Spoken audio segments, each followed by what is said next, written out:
Guys, hindi ko alam kung matatawa ako, maaawa ako, or masasaktan ako dun sa mga comments sa atin. Kasi may mga comment ako na nababasa na, even sa nanay ko, even sa kapatid ko, even sa asawa ko, hindi ako magtitiwala pagdating sa negosyo. Kasi 100% hindi na talaga babalik sa akin yan. Talo pa ako.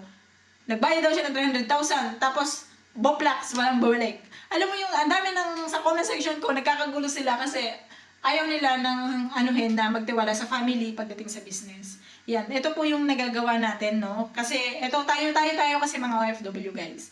Aminin man natin sa sarili natin, habang nasa ibang bansa, gusto naman talaga natin mag-invest sa pagnenegosyo. Lahat ng klase ng negosyo, walang mali, gusto nating mag-invest. Yun nga lang kasi, pagdating sa Pilipinas, ang tingin kasi nila sa ating mga OFW ay mag-ano ng pera. Kung baga, nanlilimot lang ng pera dito sa ibang bansa.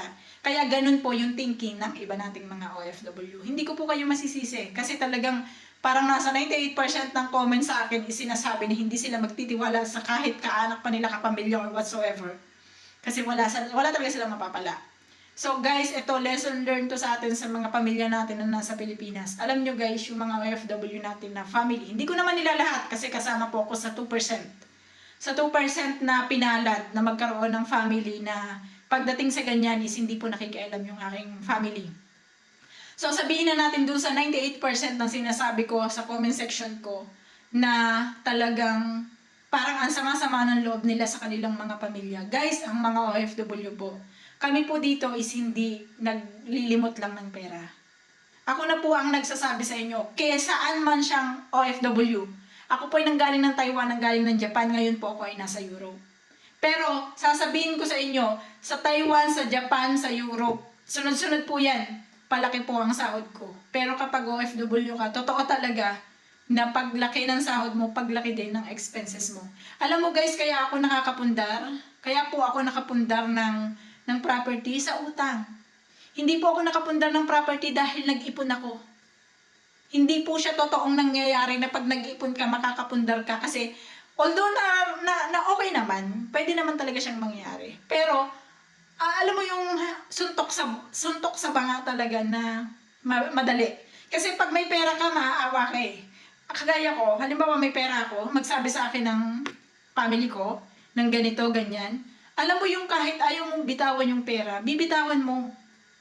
Kapag may sinabi sa'yo na ganito, wala nang ganyan, bibitawan mo yung pera. Kasi alam mong may pera ka. Pero ang nangyari sa akin, dahil nga kumuha ako ng property, na investment ko, ito kay Pag-ibig Hulugan to. So, kumuha ko ng property, naiipunit ko po siya doon sa aking sinasahod. So, yun guys yung ko sa mga pamilya natin na at tayo mga OFW tayo, nagkakaintindihan tayo. Pero yung mga pamilya natin sa Pilipinas, hindi tayo naiintindihan. Kaya anong dapat natin gawin guys? Kapag hindi tayo naiintindihan ng pamilya natin, motivate yourself. I-motivate po natin ang sarili natin. Kasi kung ngayon na pag may pera ka, okay ka, pag wala kang pera, ano mangyari sa'yo? Diba? So, i-motivate natin ang sarili natin na tumayo tayo sa sarili nating mga paa. Hindi man tayo makapagnegosyo, siguro makapundar kayo, magbakasyon kayo ng Pilipinas, bumili kayo ng lupa at the end of the day. So, makabalik ulit kayo ng ibang bansa, sa susunod yung balik, patayuan nyo naman kung gusto nyo ng apartment or bahay na paupahan or whatsoever. So, nakadepende na po yun sa inyo. So, sariling diskarte, tayong mga OFW, tulong-tulong po tayo. Community natin to guys. Hindi ibig sabihin na OFW ka ngayon, pag uwi mo ng Pilipinas, napakaswerte mo sa magiging pamilya mo. Hindi po tayo pare-parehong pinalad.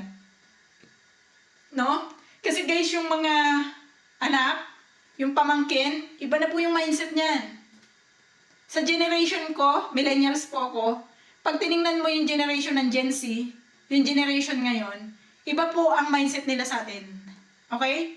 Iba po yung mindset at iba na rin po yung generation ngayon. Sa generation ngayon, kinakat na yung pagtulong ng mga anak sa mga magulang. Although kung gusto mong tumulong, nasa sayo naman yun. Pero hindi na po siya obligasyon na kagaya ng millennials. Kasi yung millennials, hanggang sa millennials guys yung millennials na generation kasi, talagang more on breadwinner. So sa millennials po. Pero after ng millennials, hindi na po masyado nating inaano yung pagiging breadwinner. Kapag nagkaanak ka, so mapagtapos mo ng pag-aaral, wag mong asahan na magiging investment mo yung pinatapos mo ng pag-aaral. Kay may anak ka man, kay 5 man yung anak mo, maswerte ka kapag yung anak mo is nagbalik ng tulong sa'yo. Pero alam naman natin, bilang isang breadwinner, ako po ay breadwinner. So, naranasan ko na maggamas, kung kayo ay taga Batangas, naranasan ko na manaad ng tubuhan sa tubo. Naranasan ko na mangumpay, mag-alaga ng baka, or lahat ng pwede nyong masabi sa akin sa probinsya na trabaho, naranasan ko po yun. Okay? Pero guys, nakakapagod ang maging breadwinner. Bilang isang OFW, kayo po ay magiging pabigat din tayo sa mas bata sa atin. Darating ang araw, uwi din tayo guys ng Pilipinas.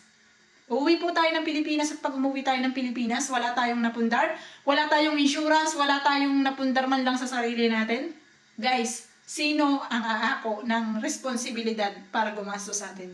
So parang yung hirap mo before, noong kabataan mo, ipapasa mo siya sa next generation mo. For example ako, breadwinner ako ngayon. Hanggang ngayon po is nagsusuporta ako sa aking nanay at tatay. Kasi nandyan pa naman yung nanay at tatay ko. So nagsusuporta po ako sa kanila. Pero pag umidad na po ako ng mga 50 years old, sabihin natin 50 years old, kunyari umuwi na ako ng Pilipinas at that time, sino magsusuporta sa akin? 'Di ba? So ang magsusuporta ba sa akin is yung mga pamangkin ko? Kasi wala naman po akong single po ako. So, sino magsusuporta sa akin? Mga pamangkin ko ba? So, kailangan kong umisip ng way para hindi ako maging pabigat sa kanila. So, guys, mga OFW natin, naiintindihan ko, pero gumawa po kayo ng paraan. Para sa atin, lahat ng OFW communities. Kaya ako po na-produce ang mga ganitong mga videos kasi sabihin na natin na isa po ako sa naunang namulat sa mundo ng kahirapan. At noong na-try ko na makapag-start sa mahirap and then nakita ko yung success habang on the way ako. So gusto ko po yung ibahagi sa inyo. So sa mga nanonood guys ng mga videos ko, nagbahagi ako dyan ng tungkol sa aking journey, sa aking real estate. So hindi naman tayo talaga tanyag, no? Hindi tayo yung 10 na yung bahay or 15 na yung bahay. Hindi po ganun. Ang kailangan natin is motivation. Hindi naman natin kailangan na marami tayong property bago tayo maging motibasyon sa ibang tao.